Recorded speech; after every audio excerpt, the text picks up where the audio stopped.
Hey, good evening, Midwest Survivor. Time for dinner chat. So, first off, I want to say thank you to everybody that has subscribed to the channel. Uh, Last check I saw was 20. Now we're actually up to 21. So we are 29 subscribers away from the big giveaway. Whenever we hit 50, we're going to do a giveaway. A first prize, a second prize, a third prize, and then every person, the first 50 subscribers, will receive a free gift from me. It's a voucher for coaching. So please like and subscribe to the channel. You'll get a free session of coaching with me, Midwest Survivor.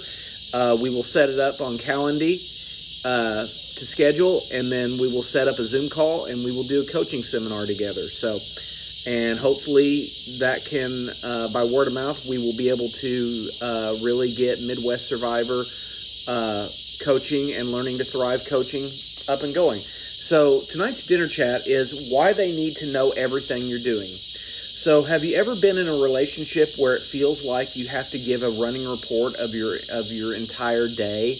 You know, where are you? Who are you with? Why did it take so long? Who just texted you? Why are they following you? Why did you like that post? Why didn't you answer me? Who were you talking to?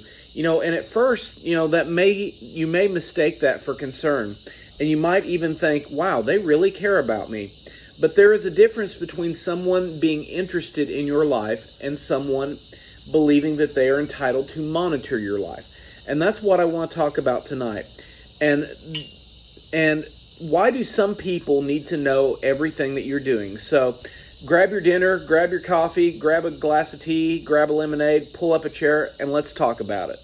So healthy relationships have communication, not surveillance. There is nothing wrong with couples communicating. Hey, I'm going to the store. Hey, work ran a little late. I'm going to be late getting home. Hey, I'm going to go to the driving range, or I'm going to go to the gun range, or I'm going to go hang out with some buddies and play games. You know, that's normal communication. And people in relationships naturally share their lives with each other. Healthy communication is voluntary. Control feels mandatory.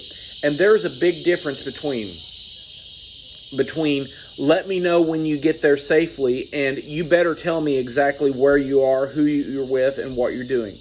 One comes from care, the other comes from control, fear, insecurity, distrust, or control. And the question isn't simply whether someone asks where you're going.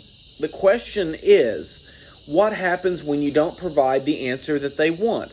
Do they become angry? Do they accuse you? Do they start checking your social media? Do they demand screenshots? Do they demand your text messages? Do they demand your phone? Do they call your friends? Do they, repeatedly call and text? Do you suddenly find yourself in an interrogation defending something that it was completely innocent? And that's when we need to look deeper. Sometimes it comes from insecurity. Not every person consistently asks questions deliberately trying to control someone. Sometimes they're scared. Sometimes they've had bad relationships. Sometimes someone betrayed them. Maybe they grew up watching unstable relationships. Maybe they've been abandoned and has been a reoccurring experience in their life. These experiences can create tremendous insecurity. And insecurity often says, if I know everything that's happening, maybe I can prevent myself from getting hurt. But here's the problem. You cannot build security through surveillance. Knowing someone's location every minute doesn't create trust. Reading every message doesn't create trust. Checking someone's followers doesn't create trust. Demanding constant reassurance doesn't create trust. Eventually, the other person begins feeling like they're living under an investigation or they are a piece of property. So reassurance can become an endless cycle. This is where relationships can get exhausting, monotonous, and downright annoying. You answer one question, then another question comes. You explain that, then another concern appears. You reassure them. 20 minutes later, they need reassurance again. But eventually you realize something. There is no answer you can give because that permanently satisfies their fear. Because the problem isn't necessarily what you're doing. The problem may be that they're afraid you're doing. And those are completely two different things. You know, what you're doing versus what they're afraid you're doing. You know, you cannot spend your entire life providing and proving something that isn't happening. At some point, trust has to exist. Social media has definitely made this worse.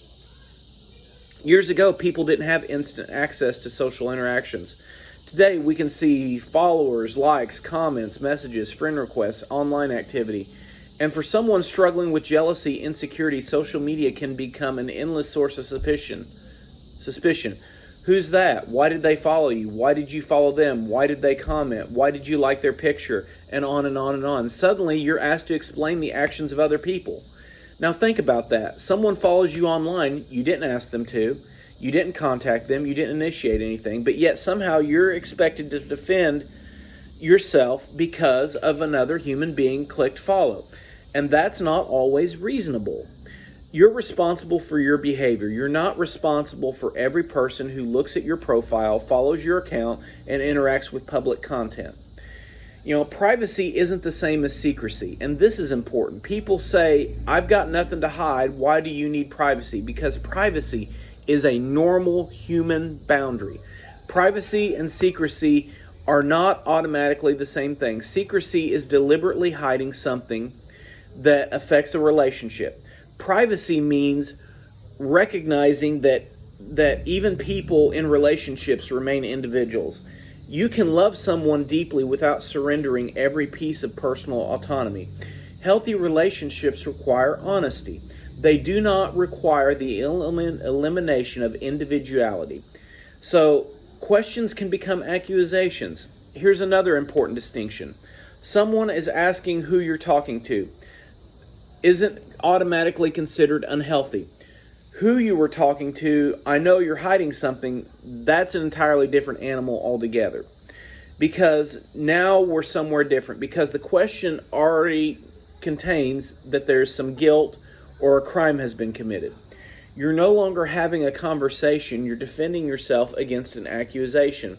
And when this happens repeatedly, the relationship begins to feel like a courtroom and an execution chamber. You become the defendant, your partner becomes the prosecutor, every notification is evidence, every delay is suspicious, every new follower has a potential to become an accusation. And that every explainable moment requires testimony, and that is not sustainable. Control often starts small. So it doesn't begin dramatically. It sometimes begins with little requests. Text me when you get there. Then text me when you leave. Then who was there? Then why didn't you tell me they were going? Then send me a picture. Then let me see your phone. Then why won't you let me give you your password? And on and on and on. And I know that it happened gradually, but you didn't notice it much. So, Midwest Survivor for Dinner Chat, I want you to grow strong. I want you to be healthy. Remember, not every question is an accusation, and not every relationship is going to be controlling and manipulative, but you have to learn to recognize the difference. Now, if you've been in a situation for years and years and years and you've undergone these patterns, then chances are that you need to seek out some counseling and possibly sit down and have some hard discussions. So, as always, I want you to get healthy. I want you to be healthy. I want you to stay healthy. And as always, remember, it's not about surviving. It's learning how to thrive and get healthy one day at a time. Take care. Have a good evening. I'll see you tomorrow morning for Breakfast Bits.